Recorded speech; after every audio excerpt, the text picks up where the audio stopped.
however you feel about hip hop, however you feel about a certain niche or you know, a certain style or certain type, that is completely up to you. That's the way that you judge, that's the way you perceive things.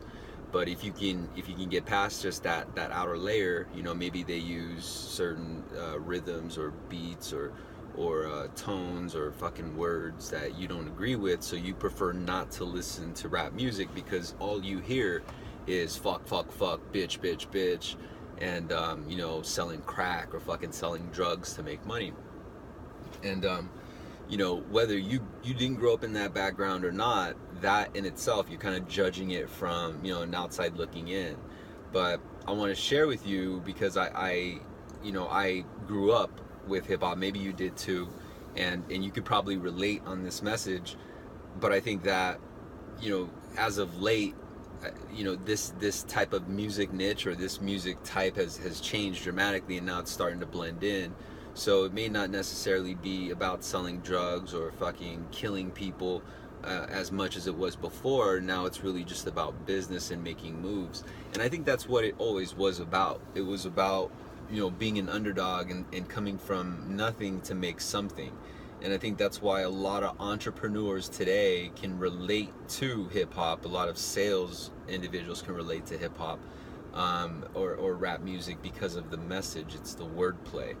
And that's one thing that I appreciated with rap music. It was really just the words, you know. It was the lyrics, and where a lot of people probably can't stand Lil Wayne. I loved Lil Wayne for a period of time because of his words, his lyrics, and the time of my life that I was in, you know. And that was just coming back from, you know, the collapse of the market back in 2008, and I needed that type of motivation.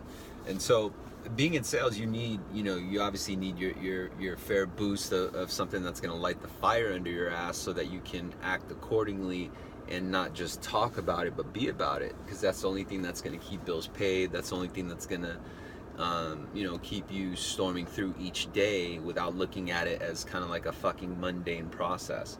And so this is what I've learned from hip hop. What I've learned from hip hop is that you know, when you hear the artists talk about you know, selling drugs or doing what they needed to do to make money, it's because that's all they knew. But if you actually listen to them and the passion behind it, what they're spilling their heart, they're talking about things that they know. That's all they know. They're just putting it to a beat.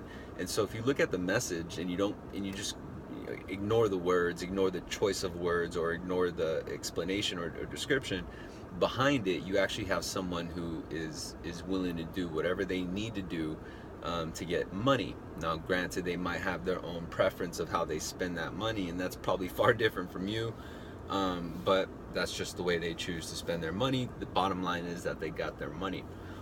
And so, you know, if you consider that and you look at just the context of the content or the lyrics or the words, I think that we can do the same thing with the individuals that we talk to per day, and it applies to clients and customers, right?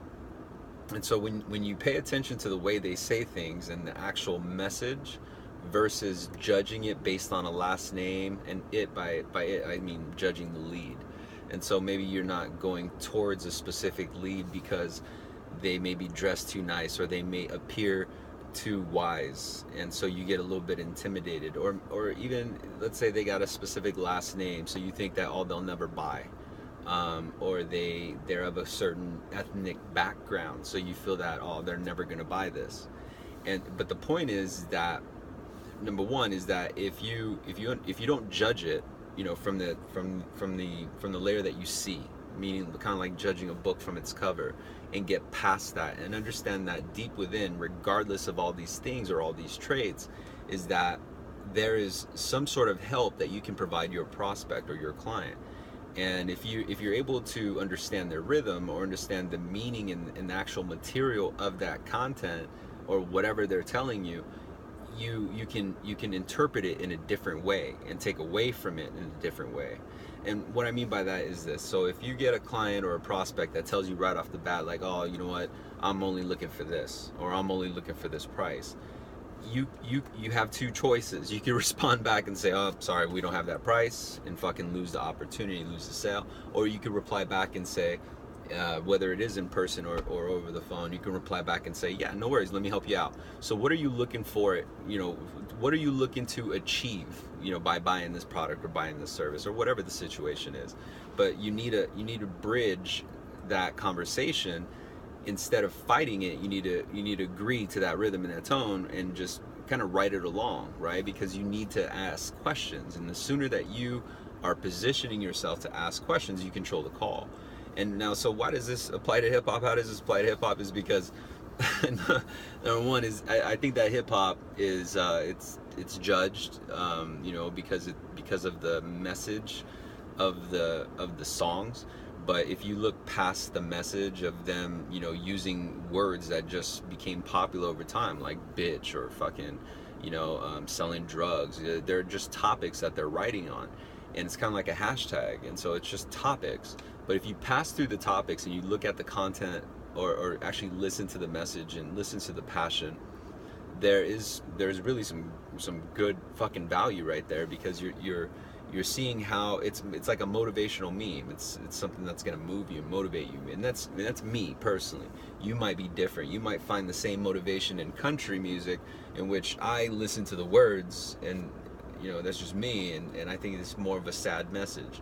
Same thing with like R&B or slow music. I can't necessarily listen to that if it's not in the right tone, right? If it's not in the right energy. There might be, when you need baby making music when it's baby making time, if that makes sense.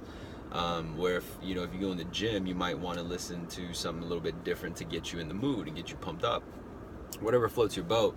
Is that I'm sharing with you what I've learned from hip hop, because I like all genres, except not too much really a fan of country music or some slow jam songs. But with hip hop music, I can relate to, because I've grown up on it and I've seen it come a long way, and I've learned a lot from it. I learned a lot from wanting more, and being an underdog, from going from the bottom, rock bottom, and climbing your way up. I can relate to that, and thank God for rap music, hip hop music. It's always made me want more, if that makes sense. Like, instead of like a wine, I don't know, fuck it, you know what I mean. So I hope that this makes sense, and I hope that you actually did make it through the full 7 minutes. And if you did, I appreciate you. But I needed to get this off my chest, because I think hip hop plays a pretty big role with today, and how it's actually changing.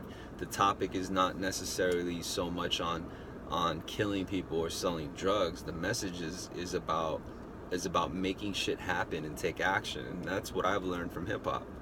So I hope it helps. Thanks, guys.